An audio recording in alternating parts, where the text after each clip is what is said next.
Esto es Diálogos desde la Frontera, del Colegio de la Frontera Norte. Mi nombre es Sergio Cermeño. Bienvenidos. En la historia de la humanidad, los ríos han sido claves para el desarrollo de prácticamente todas las sociedades. Simple y sencillamente, sin agua no hay vida. Uno de esos ríos es el río Colorado, que nace en las Rocallosas en Estados Unidos. Cruza los estados de Nevada y Arizona y llega al Mar de Cortés del lado mexicano. Son alrededor de 39 millones de personas que se benefician de su caudal. El agua ha sido utilizada para consumo humano, agrícola e industrial. Y el componente medio ambiente no había sido tomado en cuenta hasta el año de 2014, que se destinaron 195 millones de metros cúbicos para restaurar el delta del río Colorado. Y de eso hablaremos el día de hoy, reescribiendo la historia del río Colorado. Nos acompaña en el estudio el doctor Carlos de la Parra, profesor investigador del Colegio de la Frontera Norte, quien tuvo una participación muy activa para que esto fuera posible. Los invito a que me acompañen.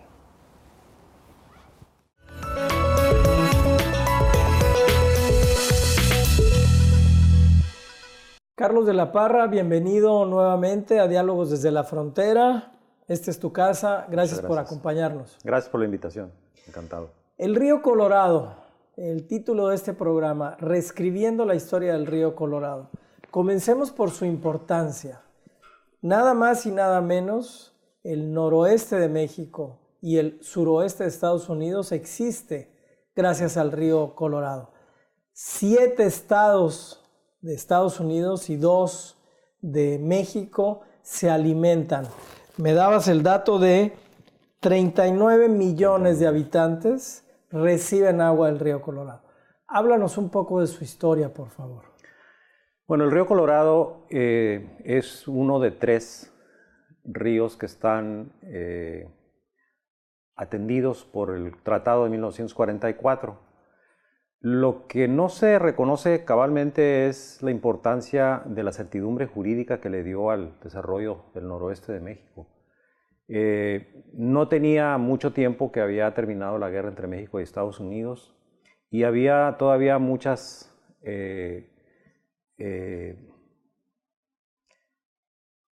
latifundios que habían sido forjados en la época de Porfirio Díaz.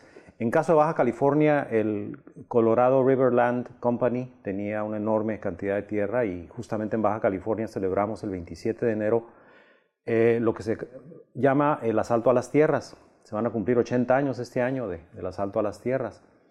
El poder firmar un acuerdo en donde Estados Unidos estaba comprometido a entregar 1.850 millones de metros cúbicos sentó las bases para el desarrollo que vemos actualmente en el noroeste de México. El río Bravo tiene otra historia, pero para el noroeste de México el río Bravo es absolutamente indispensable, imprescindible, digamos, en la historia, ¿no? El río Colorado tiene esta dimensión. Como para tener un comparativo, el río Colorado en el mundo, ¿a qué otro río se puede como comparar que tenga esta dimensión de alimentación de tantos estados y obviamente tanta gente? Lo que te puedo decir es que el río Colorado tiene el renombre en el mundo de ser el río más controlado. Esto lo que quiere decir es que la infraestructura creada en el río tiene capacidad para almacenar 4 años de agua que se estimaba del flujo natural de agua. Y se hizo así justamente para garantizar el desarrollo urbano, agrícola, industrial del sureste de Estados Unidos, del suroeste de Estados Unidos y el noroeste de México. Ha habido momentos de gran tensión. Pudiéramos decir que el río Colorado de alguna manera une las 2 regiones. La división entre México y Estados Unidos, el cerco, pues divide de otra manera, pero el río ha unido a estas 2 regiones. Pero háblanos de esos momentos de tensión, el tema de la salinidad y el caso del revestimiento del canal. Sí, es que en el Tratado de 1944 se establece la obligatoriedad de Estados Unidos de entregar 1.850 millones de metros cúbicos. No se dice de cuál fuente, se dice de cualquier fuente nada más. Esto en los años 60, en la década de los 60, hizo crisis en el Valle de Mexicali porque la salinidad del río, que de suyo es elevada, y no quiero entrar en muchos tecnicismos, pero es un río que fluye por desierto, y los ríos que corren por un desierto son más salinos que los que corren por selvas. Se disparó la salinidad como al doble, ¿no? Nosotros le llamamos 2.000 partes por millón, 3.000 partes por millón, fue lo que alcanzó en los años 60. Esto para Estados Unidos no era problema, para México por supuesto que sí, para los agricultores mexicanos era agua inservible. Y se daba esta salinidad porque se estaban lavando las tierras en el estado de Arizona de un distrito de río conocido como Welton Mohawk. Al llegar la salinidad a esto, México protestó durante varios años, y no fue sino hasta 1973 que los dos países firmamos el Acta 242, o sea, el Acta número 242 de toda la historia hasta ese momento del Tratado de 1944. El entonces presidente Luis Echeverría incluso fue a hacer un discurso político en el Congreso de Estados Unidos para abogar a favor de esta acta. El segundo incidente que mencionas, el revestimiento del canal Todoamericano, tiene que ver con agua que se estaba infiltrando a través de un canal que ellos construyeron en los años 30 y que México era beneficiario de alguna forma de la infiltración. En el lado mexicano se habían construido ya 200 pozos que recibían agua del subsuelo, y que al revestir el canal se impedía ya la infiltración. Este hecho, el revestimiento del canal Todoamericano, es realmente la única vez en toda la historia que tenemos con Estados Unidos de una decisión en donde no nos pusimos de acuerdo. Una decisión unilateral que México y Estados Unidos no pudieron lograr un acuerdo y terminamos en un desacuerdo. Esta situación, bueno, viene de los años 60. ¿Cómo se resolvió finalmente? Es decir, ¿siguió el revestimiento o cómo fue? ¿Qué fue lo que pasó? El canal Todoamericano está revestido. Lo que terminó sucediendo es que en el arranque de la administración de Felipe Calderón, el entonces embajador mexicano Arturo Sarucán y el entonces secretario del Interior de Estados Unidos, Dirk Kempthorne, firmaron una carta en donde dijeron: vamos a ponernos de acuerdo. Vamos a revisar la agenda de temas que están en el río Colorado en forma muy amplia, y arrancó se llama una campaña de acciones cooperativas México-Estados Unidos en el río Colorado. Y de ahí ha venido una nueva etapa, en efecto, de acuerdos múltiples asociados al manejo del río Colorado. ¿Cómo se negocia con un país como Estados Unidos?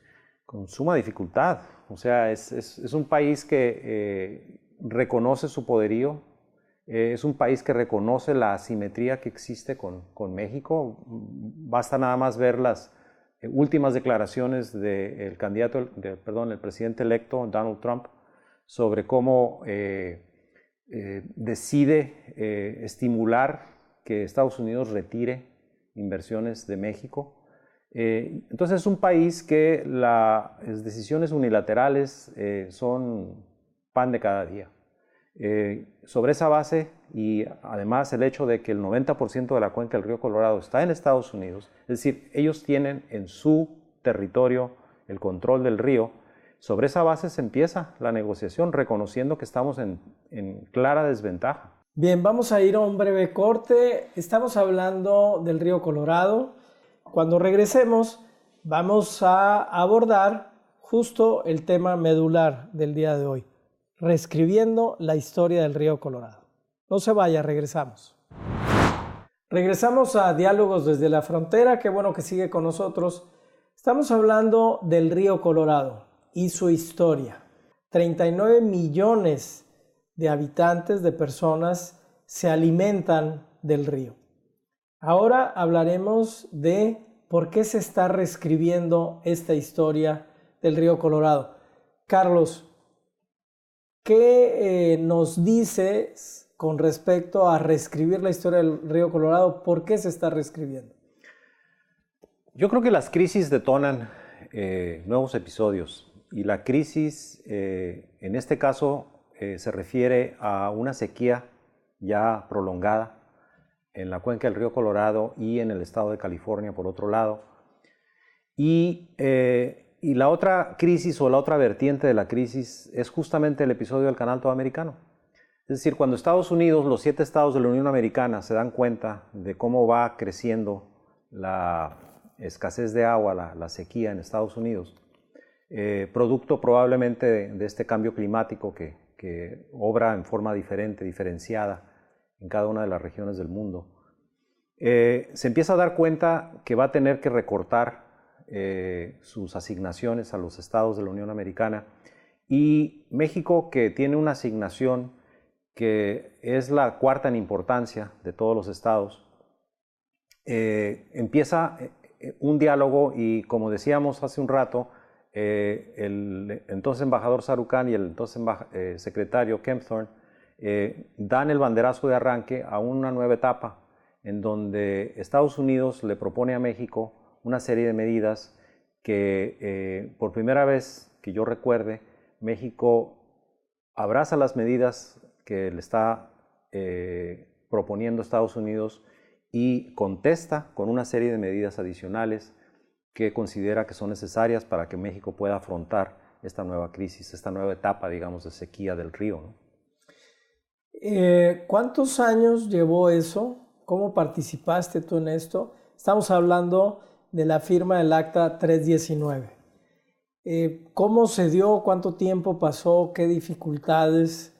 Me comentabas y bueno, producto de esto es también un documental que seguramente en este programa nuestros amigos espectadores están viendo imágenes de este documental.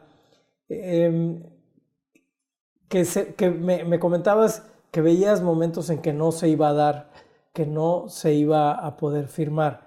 Platícanos un poco esto y cuál fue el resultado. El Acta 319 sin duda es la madre de todas las actas en el río Colorado hasta la fecha, ¿no? Y duró 5 años, más de 5 años su negociación.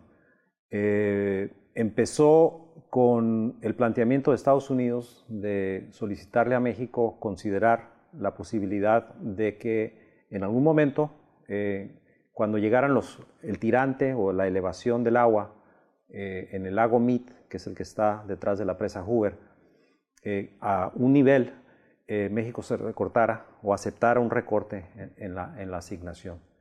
México lo que contestó fue que se necesitaba que tuviera las mismas condiciones que tienen todos los estados para enfrentar este tipo de crisis. Es decir, si había escasez de agua, había que entonces habilitarle a México la posibilidad de almacenar agua para enfrentar los momentos de escasez.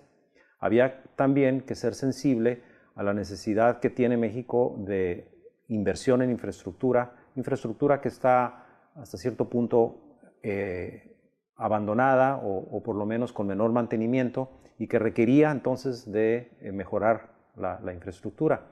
El tercer punto sumamente importante para muchos, entre ellos tu servidor, es que como parte de la negociación, Estados Unidos, si bien había permitido que México tuviera agua en forma regular por la creación de la infraestructura, había sido negligente en reconocer que esa misma infraestructura estaba provocándole un deterioro serio al ecosistema ribereño y el ecosistema deltaico del río Colorado.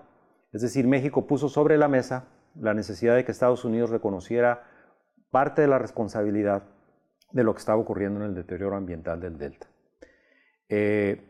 Así fue como se me solicitó la Comisión Internacional de Límites y Aguas, la sección mexicana, que estaba abriendo el espacio para una coalición de organizaciones ambientalistas. Me solicitó que fuera yo asesor para poder mediar entre los intereses ambientales y los intereses del manejo del agua que se tenía en ambos lados de la frontera.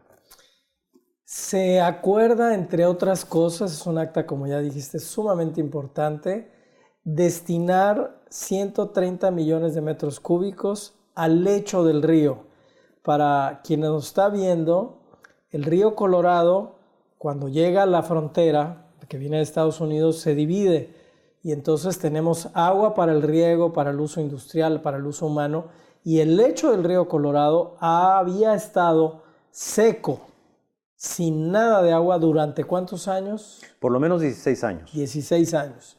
Entonces, con el Acta 319 se logran destinar 130 millones de metros cúbicos que se dan en 2014. Háblanos de por qué en esa fecha y cómo fue y qué resultados se obtuvieron. El Acta 319 tiene acuerdos para obviar la discusión de si es sequía extrema o no, que los países, dependiendo de dónde estés, vas a decir que sí hay o que no hay sequía extrema.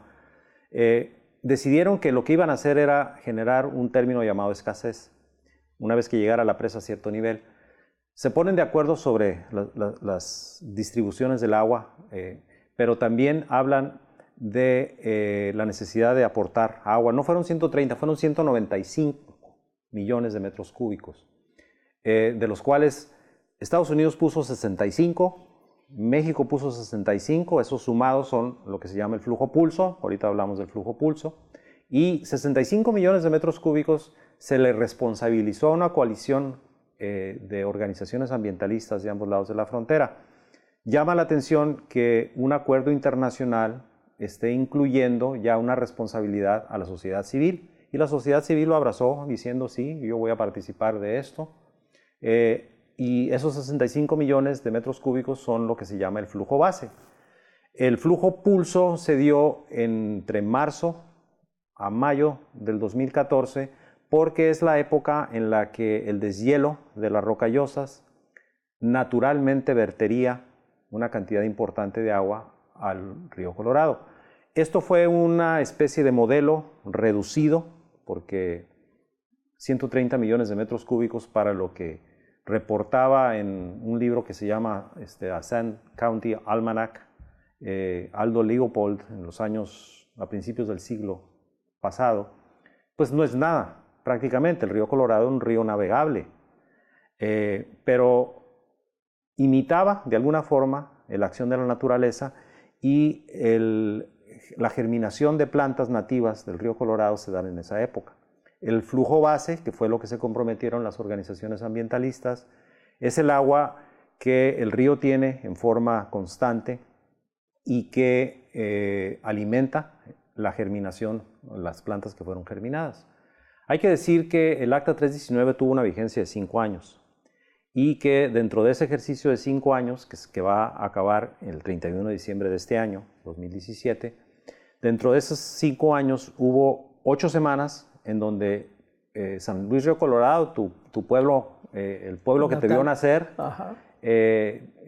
celebraron en forma, hay imágenes realmente conmovedoras de niños jugando en el río, testimonios de gente mayor diciendo, yo traje a mis nietos para que vieran cómo era mi infancia cuando el río Colorado tenía agua.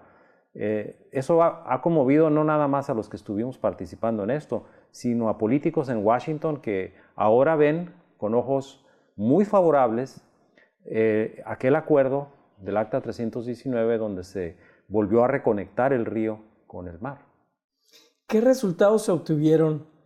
Además de los beneficios sociales de los que ya hablaste, fue impresionante ver a la gente, ver cómo el río empezaba a correr, el agua empezaba a correr sobre el lecho del río y oías literalmente al planeta absorber esta agua. Sí. Era una cosa impresionante.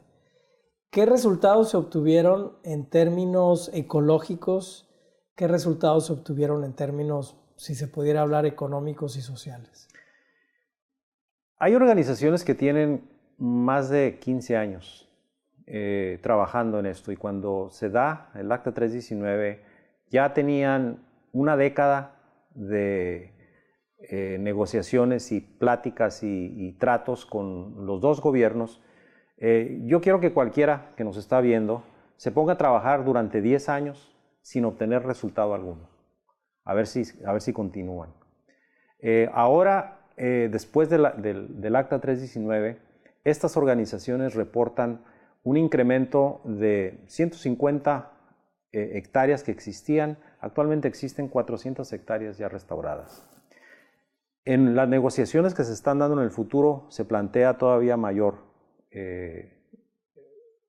hábitat restaurado en el río Colorado, y hay que saber que hay especies en peligro de extinción que están listadas en la legislación americana y en la legislación mexicana como especies que deben ser protegidas. Esto es el primer arranque de algo que me parece a mí que hay que subrayarlo, y tiene que ver con un manejo sustancialmente diferente del agua. No es una negociación en la que estamos los dos países viendo a ver hasta dónde tengo que entregarle al otro país o hasta dónde tengo que aceptarla, sino que ahora ha entrado una variable que antes no jugaba, la variable ambiental, en reconocimiento de que estos dos países, por primera vez en la historia, hicieron algo que no se había hecho nunca en el mundo. Exactamente, a eso quería llegar. Decidieron entregarle agua al medio ambiente. Y 130 millones de metros cúbicos se dice rápido, pero ese es el agua que consume la ciudad de Tijuana en un año. ¿Por qué en medio de una crisis de sequía deciden los dos países hacerlo esto? Bueno, la realidad de las cosas es que se le está apostando una nueva manera de manejar el agua. Vamos a ir a un breve corte, no se vaya, estamos hablando de reescribiendo la historia del río Colorado. Volvemos. Qué bueno que sigue con nosotros. Estamos en Diálogos desde la Frontera, hablando del río Colorado, reescribiendo la historia del río Colorado precisamente. Carlos, estamos en nuestro último bloque del programa. Independientemente de que en el futuro volvamos a hablar, porque es un tema sumamente amplio. El darle agua a un río que ha estado seco, que estuvo seco durante 16 años, tiene impactos muy importantes, como ya nos comentaste, a nivel ecológico y de ambos lados. Es decir, aquí la frontera, la barra que tenemos prácticamente tiende a desaparecer. ¿Cómo lo interpretas? Sí, yo creo que la negociación del Acta 319 y lo que ha sido ya un diálogo constante entre los dos países sobre el río Colorado habla de una visión nueva. Decíamos que no se trataba de ver hasta dónde llegaba un país y cómo podíamos cederle al otro, sino que ahora esto que yo le llamo una política bilateral del agua ha evolucionado a ser una política regional. Estados Unidos pareciera que tiene la fuente del agua, pero realmente lo que se empiezan a dar cuenta en Estados Unidos es que existe en México mucha facilidad para ir, entre comillas, generando agua nueva. ¿Cómo? Una forma sería ver que la eficientización o la tecnificación del distrito de riego 014 en el Valle de Mexicali genera posibilidades de recuperación de agua. Esto quiere decir que se abre la posibilidad de que inversionistas en Estados Unidos inviertan en infraestructura en México y que hagamos una negociación en donde México dice: si vamos a eficientar mi infraestructura, yo voy a tener más agua porque no se me va a perder agua. Yo te puedo dar en pago esa agua por una cantidad X de años y luego recupero agua y ya tengo más agua. ¿Y no hay capacidad en México, empresarios mexicanos que puedan hacer eso? Claro que sí. Incluso el episodio nuevo que yo empiezo a ver es que no solamente empresarios, sino las propias organizaciones ambientalistas debemos de voltear a ver que ahí existe posibilidad de irnos generando el agua que va a garantizar el futuro del delta del río Colorado. Muy brevemente, ya estamos terminando. La posible influencia de la presidencia de Trump en esto. Está por verse, porque el discurso y la retórica de Trump ha sido como candidato, no lo hemos visto actuar como presidente. Esta es una variable, desde mi punto de vista, desconocida. No obstante, habría que decir que la titularidad del agua es de los estados, no de la federación.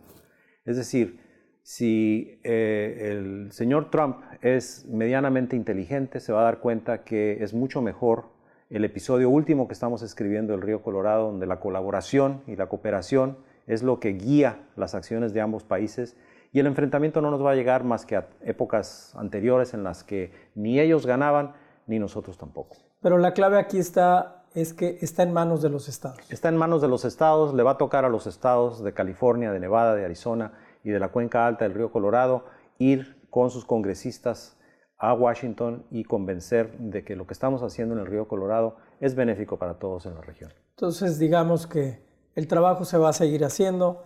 Tú, como investigador del COLEF, seguirás ahí y ya nos irás platicando. Con todo gusto. Muchísimas gracias. Carlos, muchas gracias por tu presencia en Diálogos. A usted lo esperamos en un próximo programa, mismo canal, misma hora. Hasta entonces.